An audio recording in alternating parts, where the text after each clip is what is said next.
जगत गुरु श्री संत तुकाराम महाराज मुख्य मंदिर 14 कलकरी प्रवेश द्वार श्री क्षेत्र देहू गांव के द्वार से हम प्रवेश कर रहे हैं अंदर।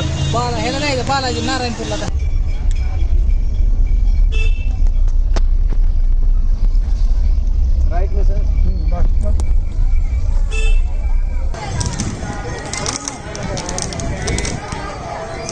जगत गुरु श्री संत तुकाराम महाराज संस्थान महाद्वार जो मंदिर है जहाँ जगत गुरु श्री संत तुकाराम महाराज जी का जन्म हुआ था।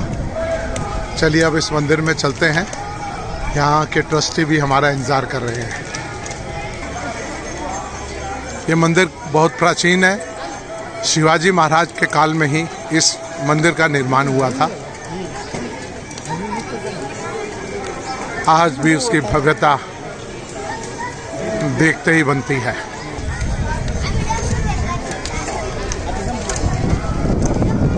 चलिए अभी हम इसी द्वार से प्रवेश करते हैं।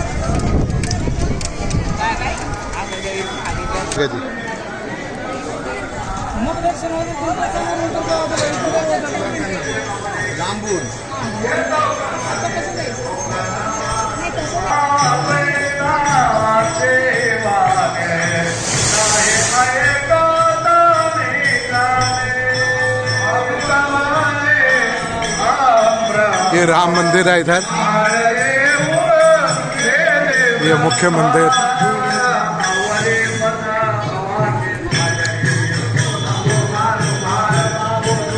बोल पवन पुत्र हनुमान की जय।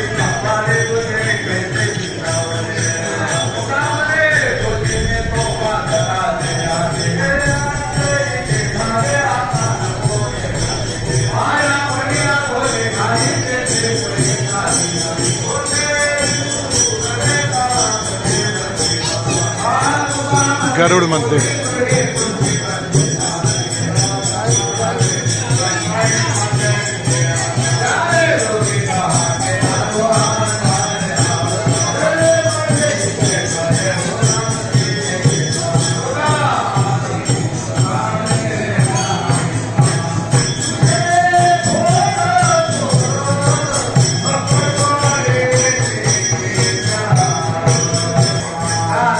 सभी मंदिरों में इस प्रकार के बड़े वृक्ष आपको दिखने को मिल जाएंगे। ये प्राचीन वृक्ष है जहाँ बैठ के तपस्या करते थे।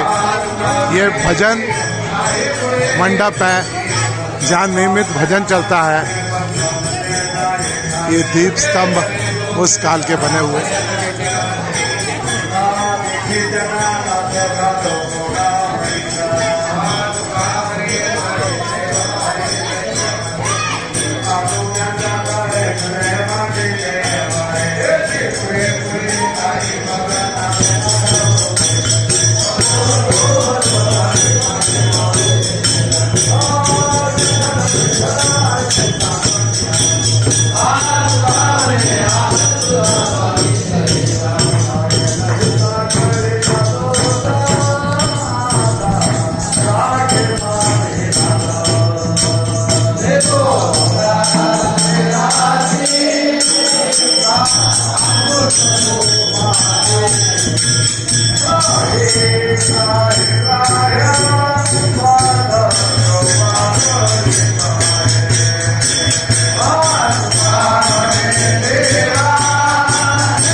मंडप से होते हुए ये श्री राम मंदिर है।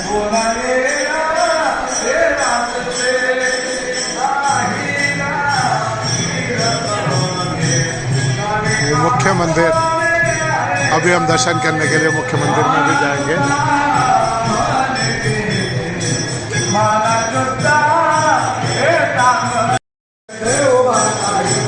जगत गुरु श्री संत तुकाराम महाराज मंदिर शिला मंदिर में हम प्रवेश करते हैं। आपको दर्शन करा दें।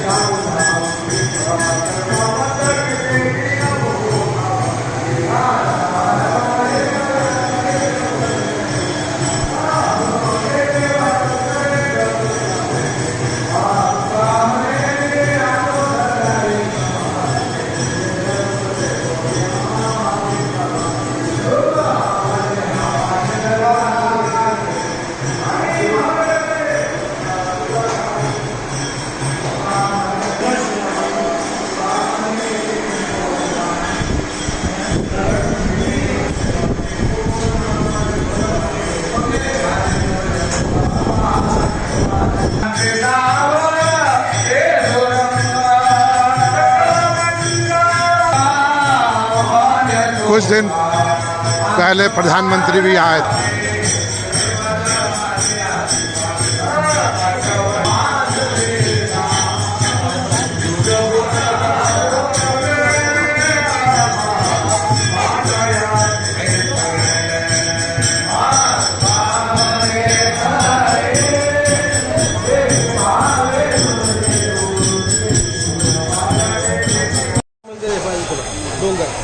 इंद्रायणी नदी यहाँ उत्तर वाहिनी है। जन्म स्थान के मंदिर से आप इंद्रायणी नदी के दर्शन कर रहे हैं।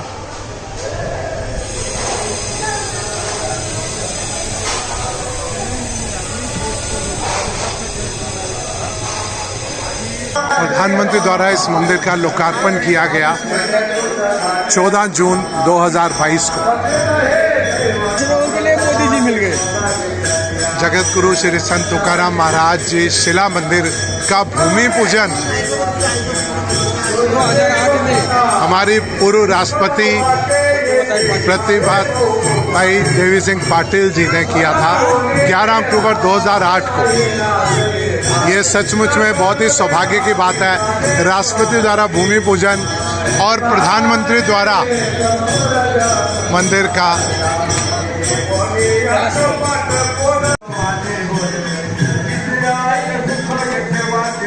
महाराज जी द्वारा हस्तलिखित अभंग गाथा।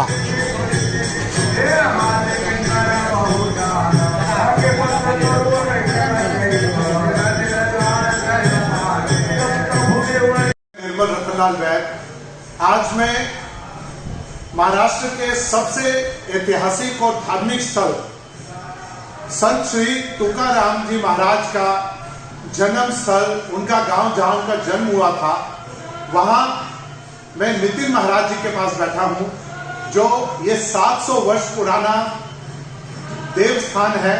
मैं इनसे सबसे पहले मैं आपको प्रणाम करता हूं जी। मैं भी आपको प्रणाम करता हूं। मैं जानना चाहता हूं आप इस पवित्र स्थान के बारे में मुझे बताएं, ताकि पूरे देश में, पूरे विश्व में लोग इसको जान पाएं। संत तुकाराम जी का जो जन्म स्थली है, इसके बारे में बताइए। जगत गुरु संत तुकाराम महाराज जी, ये कलियुग में संत तुकाराम महाराज नाम से जन्म में आए हैं, लेकिन उनके 5 जन्म हैं।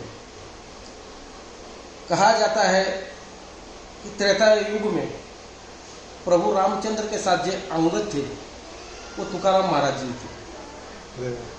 द्वापर युग में श्री कृष्ण के साथ उनके जो भक्त उद्धव थे वो तुकाराम महाराज जी थे। कलियुग में नामदेव महाराज थे, और कलियुग में ही जगत गुरु तुकोबर आया नामदेव महाराज जी के रूप में प्रकट हुए। उनकी अवतार परंपरा के बारे में आप जानेंगे तो प्रहलाद, नरसिंह अवतार में प्रहलाद थे जी। तो ये पंचम अवतार है जगत गुरु तुकोबर का, तुकाराम महाराज जी के नाम से प्रचलित है। तुकाराम महाराज जी ने जो कार्य किया है, वो जो संतों का कार्य किया है, वो कार्य बताने से पहले मैं उनका समाज के उपयोग में उन्होंने क्या किया है। संत हुए तो संतों को समाज के साथ कैसा बर्ताव होना चाहिए। तुकाराम महाराज जी ने जब महाराष्ट्र में 16 से 22 में अकाल पड़ा था, और उस अकाल में महंगाई इतनी थी कि अगर आपको 1 किलो अनाज चाहिए तो उसके मुबदले में आपको 1 किलो सोना का मोहरा देना पड़ता था। यह अकाल में लोगों ने अपने बीवी बच्चे भी बेचने के लिए शुरुआत किया, मतलब गुलाम करके छोड़ने को तैयार हो गए थे। उसी टाइम तुकाराम महाराज जी ने, तुकाराम महाराज बहुत श्रीमंत संत थे, उनके घर में साहूकारी का व्यवसाय था, दुकानदारी थी, और एकदम आनंद वातावरण में वो चालू थे। लेकिन उन्होंने देखा कि अकाल के कारण आदमी को खा रहा है, तो उन्होंने अपना घर का सब अनाज लोगों को बांट दिया। सिर्फ अनाज नहीं बांटा, तो उनके घर में जो साहूकारी थी, लोगों को कर्जों से पैसे दिए थे, वो जो कर्जे के बाढ़ थे वो इंद्रायणी नदी में डुबो दिए। लोगों को बता दिया कि अब आपका कोई देनेदार नहीं है, इतना करके नहीं रुकेंगे। पास में ज्ञानेश्वर माऊली का समाधि मंदिर है आनंदी में। उस मंदिर का जीर्णोद्धार भी तुकाराम महाराज जी ने किया। उसी कारण मैं सबको सूचित करना चाहता हूँ, विशेष करके इस यहाँ देश के राज्यकर्ताओं को सूचित करना चाहता हूँ कि तुकाराम महाराज जी ने 400 साल पहले जो काम किया है, किसानों की कर्ज माफी तुकाराम महाराज जी ने की है। रोजगार हमी योजना जो हम करते हैं, मंदिरों के निर्माण करने का काम उन्होंने दुष्काली स्थान में कर लिया। उसके बाद में उन्होंने और क्या काम किया, तो जगत गुरु तुकाराम महाराज जी के अभंग गाथा, अभंग गाथा में उन्होंने ऐसे चिंतन किए कि उनके 5 जन्मों का चिंतन है। महाराज जी के एक अभंग में लंके का वर्णन है, रावण की जो लंका थी। महाराज जी कहते हैं कि उस लंका में घरे पाषाण के महल कितने थे जी। तो महाराज जी ने लिखा है कि अंगद रूप में उन्होंने देखा है, लंका देखी है प्रभु रामचंद्र के साथ। तो उन्होंने लिखा है कि लंका में 5 लाख घर पत्थर के थे, पाषाण के थे। फिर बोलते हैं 7 लाख घर विटों के थे, जो विट रहता है ना वो होता है। करोड़ों घर जो थे वो तांबे पीतल कांसे के थे। अच्छा। और 7 कोटि जो घर थे वो शुद्ध सोने के कांचन के हैं। ये तुकाराम महाराज जी अपने गाथे में लिखते हैं। ये क्यों लिखते हैं कि प्रभु रामचंद्र के साथ वो अयोध्या में अंगद के रूप में गए थे। अंगद ने जाके रावण का अहंकार नष्ट किया था। बिल्कुल ठीक बात है। इसी कारण जब रावण उनके पैर छूले गए तो वो बोले मेरे पैर नहीं छूले, हमारे प्रभु रामचंद्र के छूले। तब उन्होंने रावण को देखा था। उनके गाथा में लिखा है हनुमंत महाबली रावण की दाढ़ी लगी। दाढ़ी वाला रावण कहाँ नहीं है, लेकिन तुकाराम महाराज जी के गाथे में है। उन्होंने खुद देखा है रावण। बताने का कारण यही है कि हर युग में तुकाराम महाराज जी जन्म लेके यहाँ आए हैं। तुकाराम महाराज जी की अभंग गाथा जो है वो सर्व सामान्य आदमी को समझ में आने चाहिए। वेद क्या होता है, महाराज जी होता है वेदांचा तो अर्थ अमासी से खावा इतरांनी वावा भार माता। गलत रूप से वेद सिखाए जाते थे, पढ़ाए जाते थे। तो तुकाराम महाराज जी ने प्राकृत भाषा में गाथा का रूप में वेद का अनुवाद किया। तभी उसी टाइम महाराज जी की अभंग गाथा इस धर्मन मार्तन लोगों ने इंद्रायणी नदी में उनको डुबाने को बोल दिया। दुष्काल में महाराज जी का प्रपंच तो डूब ही गया था, लेकिन जो अभंग की गाथा थी वो भी इंद्रायणी के नदी में डुबाने को कहा गया। महाराज जी समझे कि मेरे भगवंता का ही आदेश है, और उन्होंने यह अभंग की गाथा इंद्रायणी नदी में डुबो दी। और उन्होंने सोचा कि अब शायद मेरा काल आया है, इसलिए ये हो रहा है। इसलिए महाराज जी एक शिले पे बैठे थे, 13 दिन बैठे थे, खाली भगवंत का नाम स्मरण करते थे। तुकाराम महाराज जी में जीवन में कभी दुखी नहीं हुए, लेकिन जब धर्म को बुढ़ाया गया तो उनको बहुत दुख हुआ। उनका एक अभंग है, विठ्ठल सुखा विठ्ठल दुखा तुकया मुखा विठ्ठल। सुख हो दुख हो वो सिर्फ भगवंत का ही नाम स्मरण करते थे और किसी तरह को देखते भी नहीं थे, लेकिन भगवंत को दया आई। और तुकाराम महाराज जी के अभंग जिस शिला को वो आज के इंद्रायणी में छोड़ दिए थे, वो शिला के साथ ही ऊपर आए 13 दिन के बाद अपने आप आए। जैसे प्रभु रामचंद्र के काल में प्रभु रामचंद्र का नाम लिखे जब पत्थर सागर में डुबो दिया तो वो तैरने लगा जी। सेम वैसा ही तुकाराम महाराज जी के काल में उनके अभंग ने पत्थर को लेके उतराए। तुकाराम महाराज हर युग में भगवंत के साथ ही पृथ्वी पर आते थे, लेकिन कलियुग में उनका कहना था कि मैं अगर जन्म लेना है मुझे तो मैं अकेले लूंगा, आपको मेरे साथ नहीं आना। हर युग में क्या होता है, आपका ही जय जयकार होता है, भक्तों का भी होना चाहिए जी। तो इस कलियुग में तुकाराम महाराज अकेले आए, लेकिन भगवंत को कहा कि लेने के लिए तुम्हें आना पड़ेगा।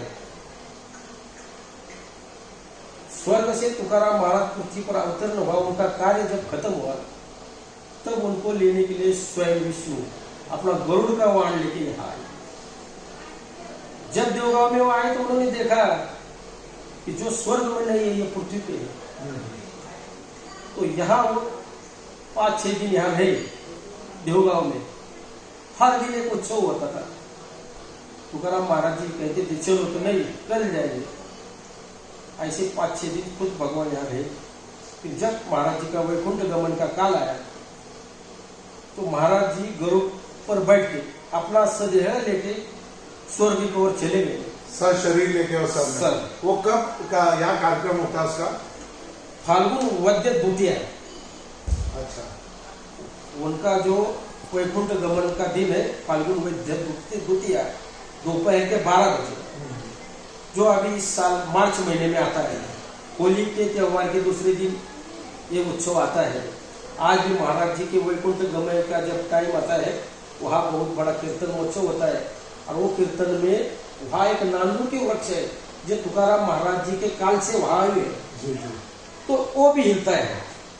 12 बजे जब वो वृक्ष हिलता है तो आसपास के सब वृक्ष ऐसे शांत रहते हैं। आज भी ऐसा कोई विमान आएगा तो कैसा धूल उड़ जाता है।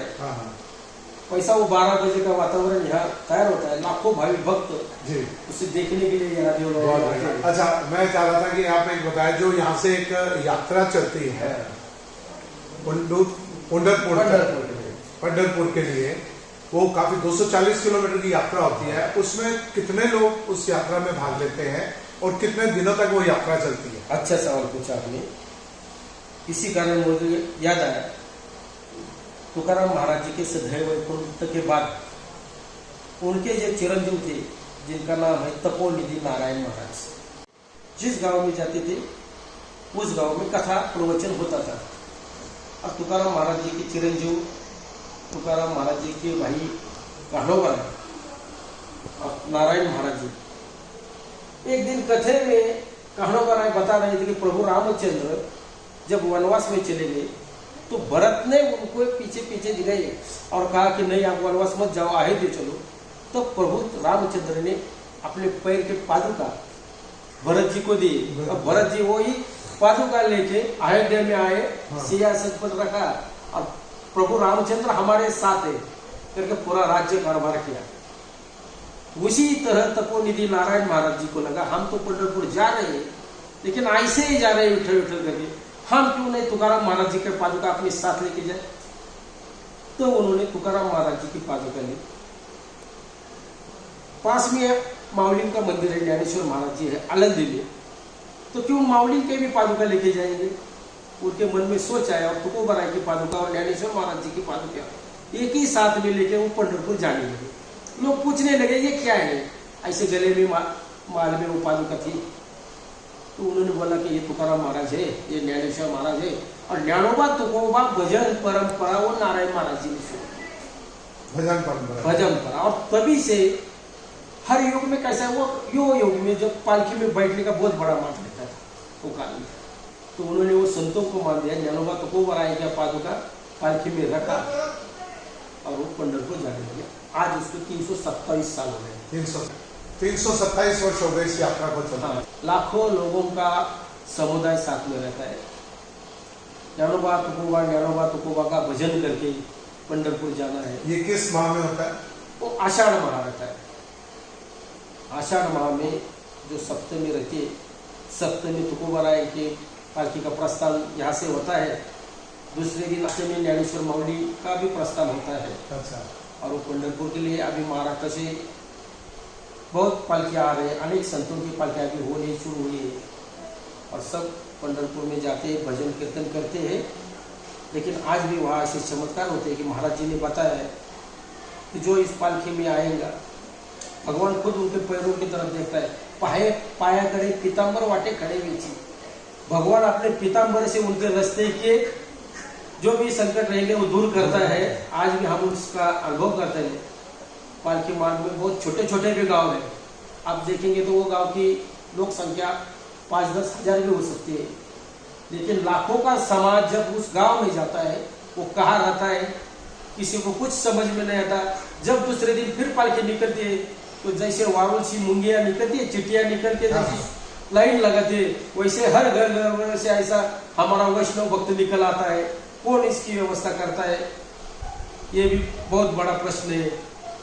लेकिन हमारी श्रद्धा है कि हम जिसके शरण में गए वही हमारी रक्षा करता है, वही हमारी सब करता है। अच्छा, एक आखिरी प्रश्न, इस गांव में संत तुकाराम महाराज जी का जन्म किस स्थान पर हुआ था? यहाँ जब हम बैठे हैं, इसी को पहले देवल वाड़ा कहते थे। तुकाराम महाराज जी का एक खुद का घर ही है। ये जो मंदिर है ये उन्हीं का घर है, यहीं जन्म हुआ था। हाँ, तो इस मंदिर के बाजू में 2 वाड़ा है, वो जन्म स्थान वाड़ा बोलते हैं उसको, वहाँ उसका जन्म हुआ है। लेकिन वो जो आपने मूर्ति देखी है, स्वयंभू विठ्ठल रुक्मिणी की जो मूर्ति देखी है, तुकाराम महाराज जी के मूल पूर्वज थे, जिसका नाम था विश्वम्भर बाबा। विश्वम्भर बाबा और ज्ञानेश्वर महाराज जी का एक ही कालखंड है। विश्वम्भर बाबा जब देहू में आए, विश्वम्भर बाबा पहले सातारा में थे, जावली नामक एक गांव है, लेकिन उनके घराने में राजघराना था।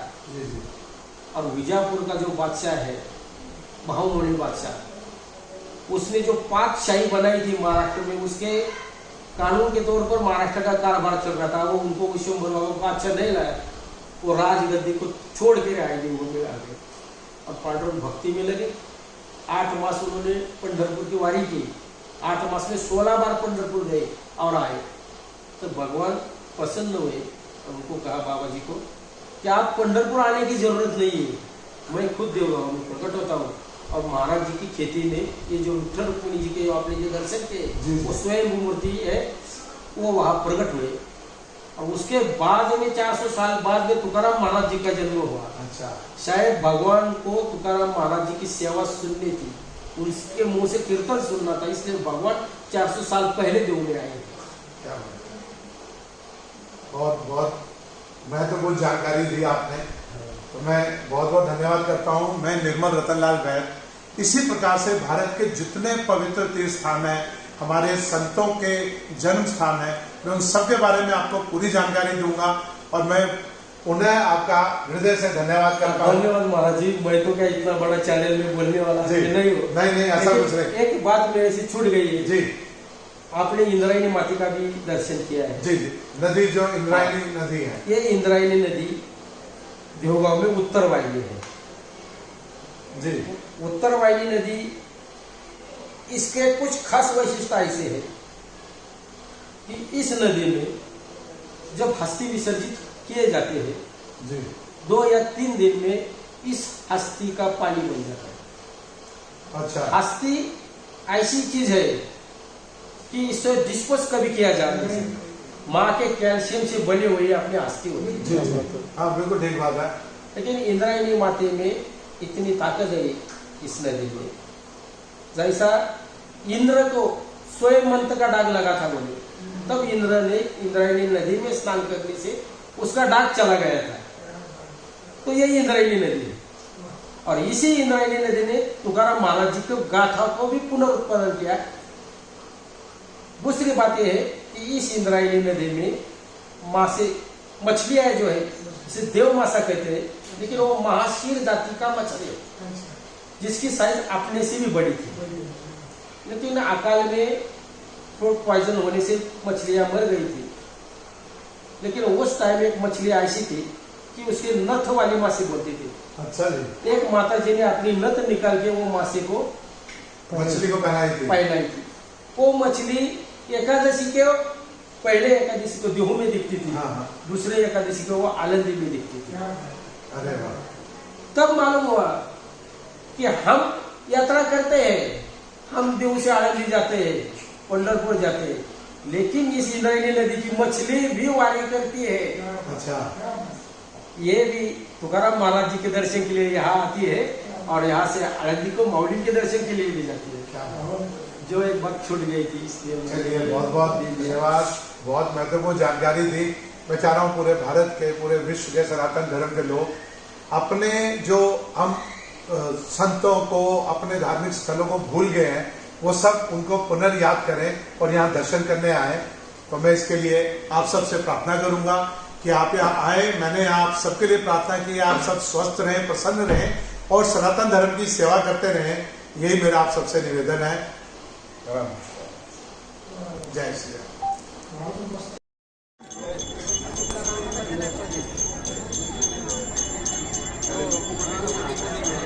इंद्रायणी नदी के किनारे जो आप घाट देख रहे हैं, इसका भी निर्माण माननीय विश्वनाथ कराड़ जी ने कराया है। MIT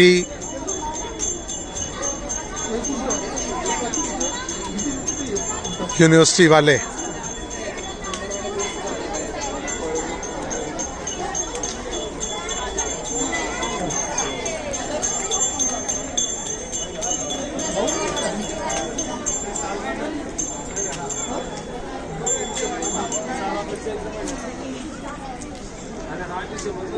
इंद्रायणी नदी के किनारे का घाट, इसका निर्माण, पुनर्निर्माण जो आप घाट देख रहे हैं, ये माननीय विश्वनाथ कराड़ जी ने कराया है।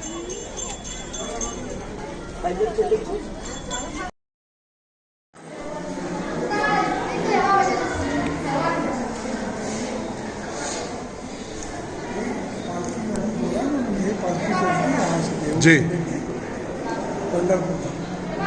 ये वो पालकी है जो देहू से पंढरपुर तक चलती है, 240 किलोमीटर। आप उस पालकी के दर्शन कर लें।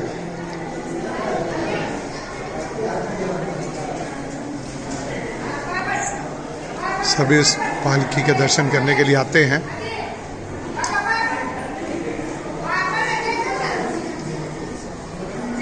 ये देहू से पंढरपुर तक 240 किलोमीटर की यात्रा तय करती है प्रति वर्ष।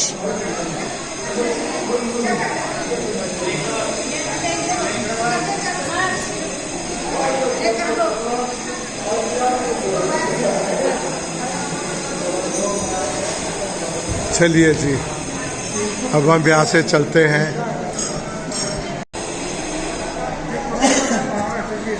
आपका क्या नाम? रामकिशन आवटे। रामकिशन आवटे, मराठा। कितनी वर्ष आयु आपकी? 65 62 वर्ष के? 65 वर्ष की आयु है। और आप कब से भजन कर रहे हैं? अच्छा, 2 साल हो गए। मतलब ये अभी पूरा उन्होंने वहाँ छोड़ के पूरे इधर में यही काम करते हैं। परंपरा, ये उस परंपरा को आप देख सकते हैं कि जीवित किए हुए हैं। संत तुकाराम भगवान जी की परंपरा इसी प्रकार से ये ऊपर लगा लेते हैं।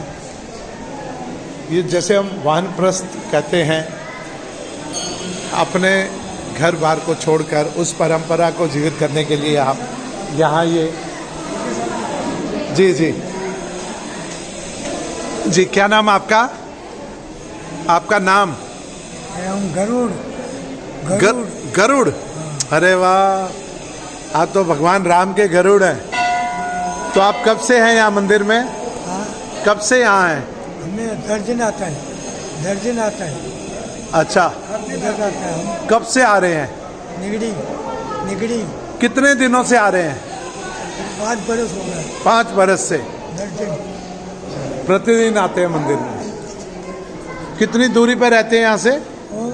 5-6 किलोमीटर है। 5-6 किलोमीटर। तो पैदल ही आते हैं? बस में। अच्छा, बस में आते हैं। और यहाँ आकर आप ये देख सकते हैं इनका वाद्य यंत्र। ये संत तुकाराम जी के 83 वर्ष आयु है आपकी। क्या बात है जी। चलिए, रामकृष्ण जय हो जी। बहुत बढ़िया लगा ना। देखिए, सही बात है। एक सेकेंड नजर आए ना, तो इनको पैसे भी लोग देके जाते हैं क्या? इनको हाँ, कोई कंडीशन नहीं। अच्छा, ये केवल उस परंपरा को जीवित किए हुए हैं। नहीं, ये अपनी उस परंपरा को जीवित किए हुए हैं। इसको क्या बोलते हैं?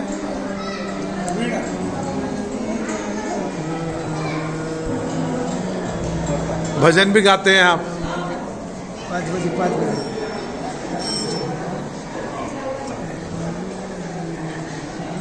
ये संत तुकाराम महाराज जी के भजन वीणा के साथ गाते हैं।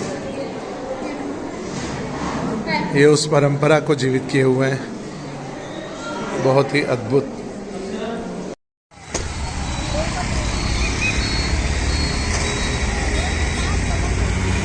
जगत गुरु संत श्री तुकाराम महाराज जी ज्ञान कर्म भक्ति योग्य महाप्रवेश द्वार। इस समय हम संत तुकाराम के जन्म स्थान देहू में हैं और ये प्रवेश द्वार जो विश्वनाथ कराड़ जी ने जिसका निर्माण कराया है, वहाँ से अब हम चलते हैं आपको देहू में संत तुकाराम महाराज के जन्म स्थान पर आपको लेकर चलते हैं।